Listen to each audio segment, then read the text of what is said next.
Hi my families, எல்லோரும் எப்படி இருக்கிறீங்க? நல்லா இருப்பீங்கன்னு நினைக்கிறேன். இன்றைக்கி விலாக் என்னென்னு பார்த்தீங்கன்னா, என்னோட அத்தை பொண்ணுக்கு வளைகாப்பு. அதுக்கு தான் கிளம்பி போயிட்டுருக்குறோம் காலையிலேயே. மணி இப்போது 8:15 ஆகுது.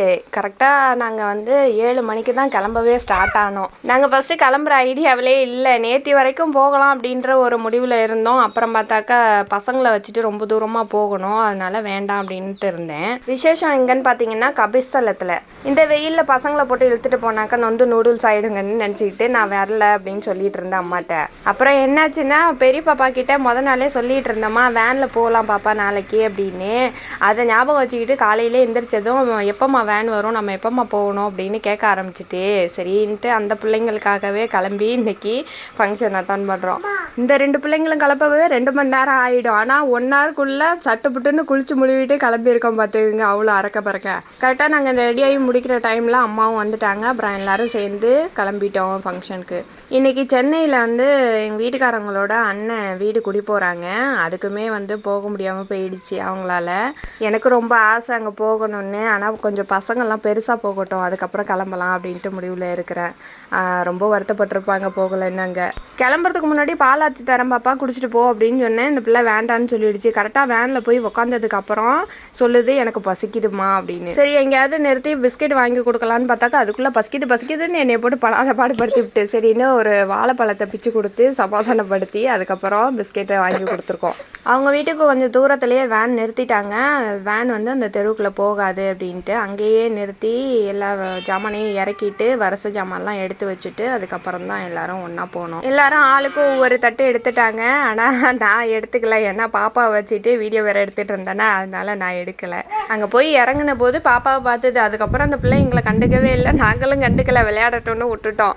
முக்கியமாக அதுக்காக தான் அழைச்சிக்கிட்டே போனது. ரொம்ப நிறைய பேர்லாம் ஃபங்க்ஷனுக்கு வரல. நம்ம ஊர்லேருந்து அழைச்சிட்டு போன உறவுக்காரவங்க, அப்புறம் அவங்க வீட்டில் ஒரு 2-3 பேர் வந்தாங்க. அவ்வளோதான், சிம்பிளான ஒரு விசேஷம். இந்த வீடியோ எடுக்கிற போதெல்லாம் நினச்சிக்கிட்டேன் நம்ம வளைகாப்பு அப்போவையும் இந்த யூடியூப் சேனல் ஸ்டார்ட் பண்ணியிருந்தாக்கா நம்மளோட வளைகாப்பு நம்ம வீட்டில் நடந்த ஃபங்க்ஷன்லாம் வீடியோ எடுத்து நம்ம ஞாபகார்த்தமாக வச்சுருந்துருக்கலாமே, எப்போ வேணாலும் எடுத்து பார்த்துருந்துருக்கலாமே அப்படின்னு.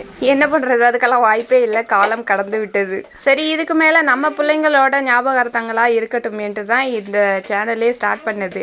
இதில் என்ன காசு வருது வரலை அது அடுத்த விஷயம். ஆனால் எங்கள் பசங்களோட ஞாபகங்கள் எங்களோட சேர்ந்து நீங்களும் பார்த்து சந்தோஷப்படுவீங்கள்ல, அதுக்காக தான் இந்த வீடியோலாம் எடுக்கிறதே.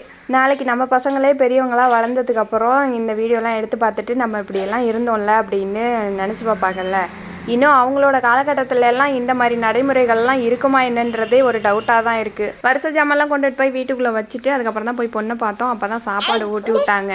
வளைகாப்பு, காது குத்து இந்த மாதிரி விசேஷத்துக்கெல்லாம் பிள்ளையார் பிடிப்பாங்க, பொட்டுக்கடலை, எள்ளு இதெல்லாம் வச்சு. முக்கியமாக இந்த சபையில் வைக்க வேண்டிய ஜாமானே அதுதான். ஆனால் அதை வீட்லேயே மறந்து வச்சுட்டு வந்துட்டாங்க. இதுக்கு மேலே போய் எடுக்கிறதுன்றது சாத்தியமே இல்லை, டைம் போயிடும்ல நல்ல நேரம்.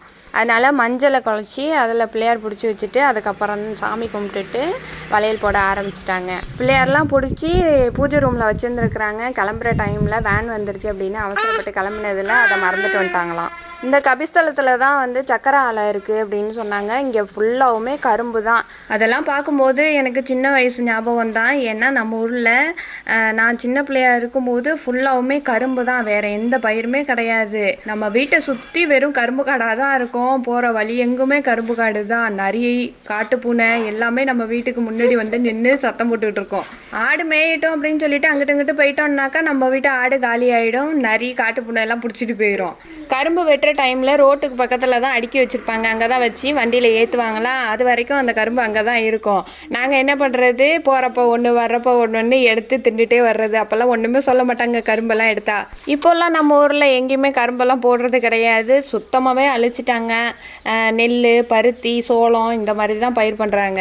பொண்ணுக்கு வளையெல்லாம் போட்டு விட்ட பிறகு பக்கத்தில் சின்ன சின்ன பிள்ளைங்களெல்லாம் உட்கார வச்சு வளையலும் போட்டு விடுவாங்க. நம்ம பாப்பாவுக்கும் ஒரே ஜாலி, அவங்களுக்கும் வளையெல்லாம் போட்டு விட்டாங்களா. இந்த பிள்ளை என்ன பண்ணுச்சுன்னா, பொண்ணுக்கு மட்டும் கன்னத்தில் கையில் எல்லாம் சந்தனம் வச்சுருக்குறாங்க, எனக்கு வைக்கலை அப்படின்னு சொல்லிட்டு என்னை கூப்பிட்டு கேட்குது, அம்மா எனக்கு இங்கெல்லாம் வைக்கணும், கன்னத்தில் எல்லாம் வைக்கணும் அப்படின்னு. அப்புறம் என்னோட பெரியம்மா ஒருத்தவங்க தான் பாப்பாவுக்கு கன்னத்தில் கையில் எல்லாம் சந்தனம் பூசி பொட்டெல்லாம் வச்சு விட்டாங்க. அதுக்கு ஒரே குஷியாயிட்டு அப்புறம் மறுபடியும் பார்க்குது பொண்ணை, ஏதாவது குறை வச்சுருக்காங்களா, நமக்கு பொண்ணு மாதிரி தான் நம்மளுக்கும் செஞ்சுட்ருக்காங்களா என்னென்னு நான் அதை கவனிச்சுக்கிட்டே இருந்தேன். வலையெல்லாம் போட்டு முடிச்சதுக்கப்புறம் நம்ம வீட்டிலேருந்து 7 வகை சாதம் கொண்டுட்டு போவோம் செஞ்சு.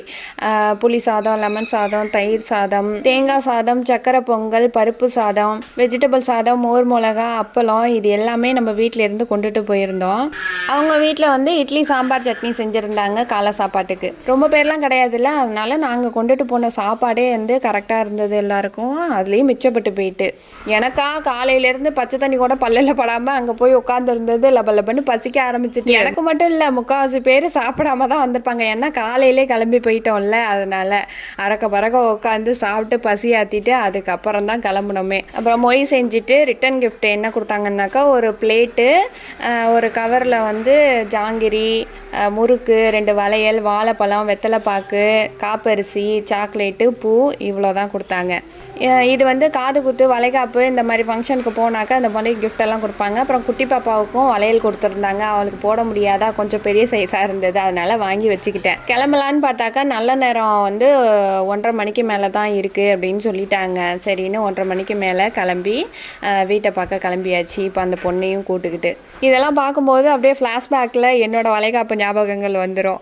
எத்தனை பேர் இந்த வீடியோ ஃபுல்லாக பார்த்தீங்கன்னு மறக்காமல் கமெண்ட்டில் சொல்லுங்கள். என்னோட சேர்ந்து நீங்களும் என்ஜாய் பண்ணிங்களா என்னன்றதும் சொல்லுங்கள். நம்மளோட சேனலில் நிறைய வீடியோஸ் போட்டிருக்கோம். ஃபஸ்ட் டைம் பார்க்குறீங்கன்னாக்கா அந்த வீடியோஸையும் பாருங்கள், சப்ஸ்கிரைப் பண்ணிக்கோங்க, ஸ்கிப் பண்ணாமல் பாருங்கள். சேனல் பிடிச்சிருந்தாக்கா லைக் அண்ட் சப்ஸ்கிரைப் பண்ணிக்கோங்க. பாய்.